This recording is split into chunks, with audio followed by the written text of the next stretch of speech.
Hello beautiful people! Before we get started on this one, I gotta fill you guys in on some context, just so you can all understand just how important this video is to me. As I have once explained, used to frequently post edits on TikTok, and some of those edits can be found in my YouTube shorts, so if you want to check them out, you can. But a debate I used to frequently take part in on TikTok was Spider-Man versus Homelander. Usually, when I debated this topic, I used the 616 incarnation of Spider-Man, or the Insomniac version. I absolutely 100% believe that those incarnations of Spider-Man would beat the socks off of Homelander. I would even put my money on Toby and Tom in a fight against him. But you know who I haven't often considered?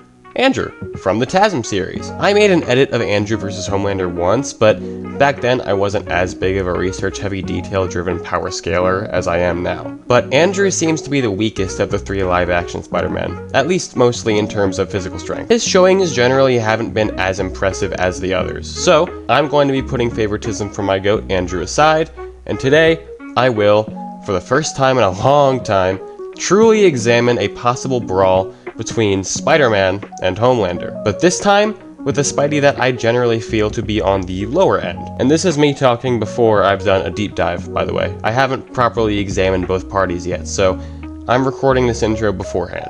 But whatever, who cares?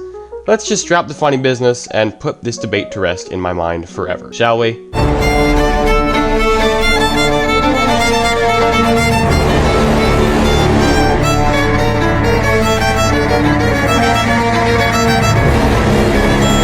He's stronger, he's smarter, he's better!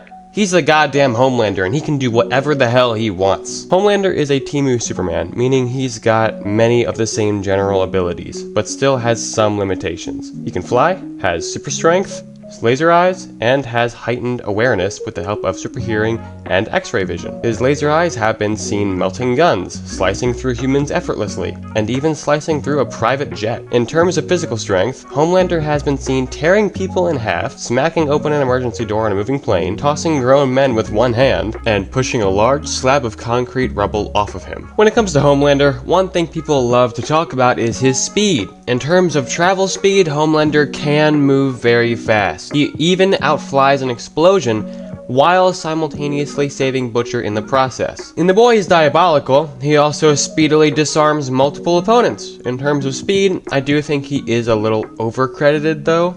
If we're speaking in terms of travel speed, Homelander is definitely impressive. He's definitely capable of ramming and speed blitzing opponents. But in terms of combat speed, we really haven't ever seen him move that fast. In every fight he's been in, he's moved at perceivable and relative speeds to his opponents. And obviously, you could bring up the issue of the flaws of visual media, but I have not seen any outside material showcasing or stating Homelander's ability to perform exceptional feats of combat speed. I feel like he should be able to fight faster than depicted, but I do not think that his travel speed, as many people would argue, is a good way to gauge this. Maeve, who is by all means weaker than Homelander, is able to easily keep pace with him even after he finishes holding back. Homelander is capable of being injured and overpowered by other supes, but not without some struggle. He's taken a bus falling on him and is stated to be able to take every weapon on Earth, though the validity of a claim like this is up in the air considering it's coming from a bot. With the basics out of the way for Homelander, I think it would be a good time to move on to his opponent,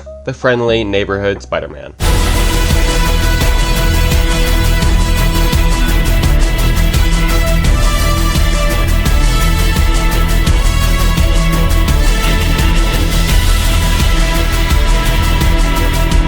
As I said, we are using Spider-Man as played by Andrew Garfield from the TASM films and No Way Home. Spider-Man, otherwise known as Peter Parker, is an extremely intelligent guy who also happens to have superhuman strength, durability, reaction time, and precognition abilities in the form of his spider sense. Spider-Man can throw a football so hard that it bends a metal goal frame, effortlessly rip fire hydrants out of the ground and spin them around, hold up a flaming falling car for about 40 seconds before the car started falling apart in his grip, and hold back or overpower the Lizard, who's been seen effortlessly tearing through cars and hurling them off of a bridge. Spider-Man can also catch and carry cars with seemingly no effort. He's been run over by a car and was seemingly unaffected. and can also take blasts from Electro, which have been seen producing some fairly nasty results when making impact with the surrounding area. And this isn't even mentioning Electro at even higher power, when Spidey was able to tank an entire city's worth of electricity. Keep in mind,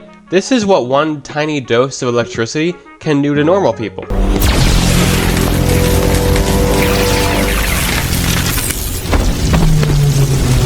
And Spider-Man took way more than that. You ready to give up?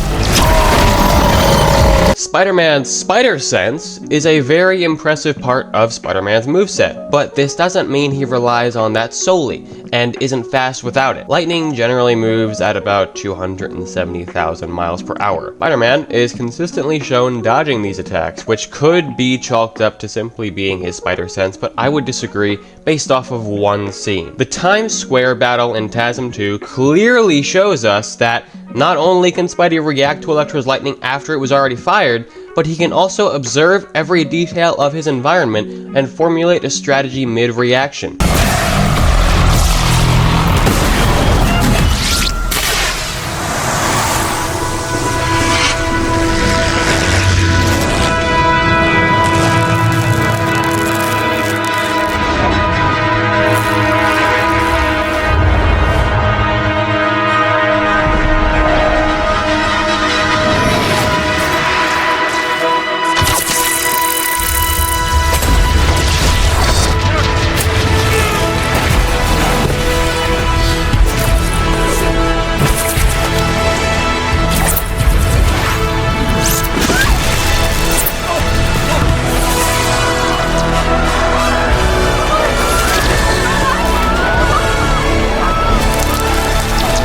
Spider-Man's web shooters are also worth taking note of, considering they are his main mode of transportation, and he would likely use them frequently throughout the fight. Using his web shooters, Spider-Man can quickly traverse across obstacles, get himself out of vulnerable situations, and discombobulate or restrain his enemies. His webbing is capable of restraining the lizard for extended periods of time, and can also hold falling cars using a single strand. But with all that being said, let's get on to a verdict. Spider-Man and Homelander both have impressive feats, but through further research, I must say, I'm actually surprised by my own results. I went into this thinking it would be pretty close, likely being a Spider-Man victory 6 times out of 10. But now, I'm saying Spidey wins 8 times out of 10. First and foremost, in terms of physical strength and durability, both sides would absolutely be capable of harming each other.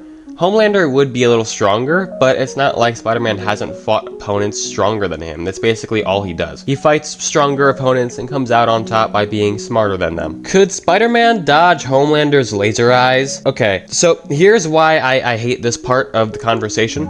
A-Train has a recorded running speed of 371 meters per second while drugged up, which translates to 829 miles per hour. Later on in Season 5, A-Train casually outspeeds Homelander's laser eyes. This should put Homelander's laser eyes somewhere below 829 miles per hour.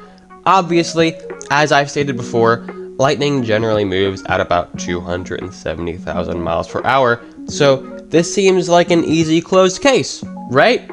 No! Because right after A-Train pulls off the speed feat, the very next scene shows us that Homelander's laser eyes are able to keep pace with A-Train just fine. So this whole form of measurement just straight up contradicts itself, and I'd honestly be cherry picking a flawed scene if I used it to measure Homelander's laser speed. So, what if we just assume Homelander's laser eyes are light speed solely because they're called lasers? That works, but then at the same time, we have a clip of Mark Webb, the director of TASM 2, saying that Electro moves at the speed of light. Like how do you fight somebody who can move at the speed of light?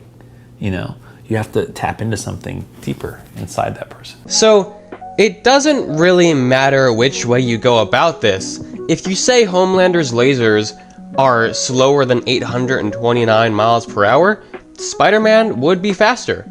And if you say Homelander's lasers move at light speed, you could genuinely make the argument that Spider-Man would be faster.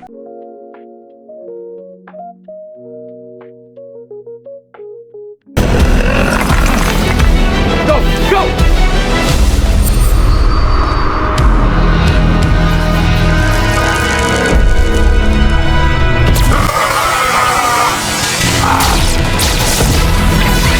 But here's the real question. Would Spider-Man even need to dodge Homelander's lasers? I genuinely don't think so. Right before Spider-Man took New York City's worth of electricity, he took an extended blast from Electro for about 40 seconds. New York would demand about 11 gigawatts. That much power should kill and likely incinerate a human body instantly. After Gwen flipped the switch in the grid, Peter held on for about 3 seconds while being in the line of New York's power. This is insane. I honestly think there's a chance that Spider-Man could take short glancing shots from Homelander's lasers without being immediately killed. But the biggest factor here that makes me think Homelander loses this fight is the simple fact that Spider-Man is far more seasoned and experienced. And not only is he more experienced, but he's smarter too. And on top of winning the physical battle, he would 100% win the mental battle against Homelander. Homelander is still an immature man-child, especially as the seasons go on. He just gets dumber and more insane. Homelander has the potential to be so much more powerful, but he really never uses his powers to the fullest. He's rarely faced with a physical challenge that would require him to, and his ego is too fragile for me to believe that he would last even a moment against the tirade of impressive insults Spider-Man will inevitably throw his way. I am God! A god named Sparkles? Not only will Homelander be outmatched in terms of intelligence, speed, and experience, but he'd be out of focus as well. And that right there is what seals his defeat, in my opinion. Obviously, there's a chance he could win, but Spider-Man takes us more times than not. Well, what about you guys? What do you think? Do you agree? Disagree? Let me know in the comments below. If you liked the video, leave a like, obviously, subscribe, hype the video, whatever the hell that does. If you didn't like it, if you think I'm wrong and stupid, dislike it, I guess. Laugh at me. I don't know, man. Do whatever you want. Join the Discord if you want. It's pretty cool. You know, we got some cool people there. Some cool conversations are had every now and then. It's neat. But with all that being said, I will see you guys in the next one. Bye-bye.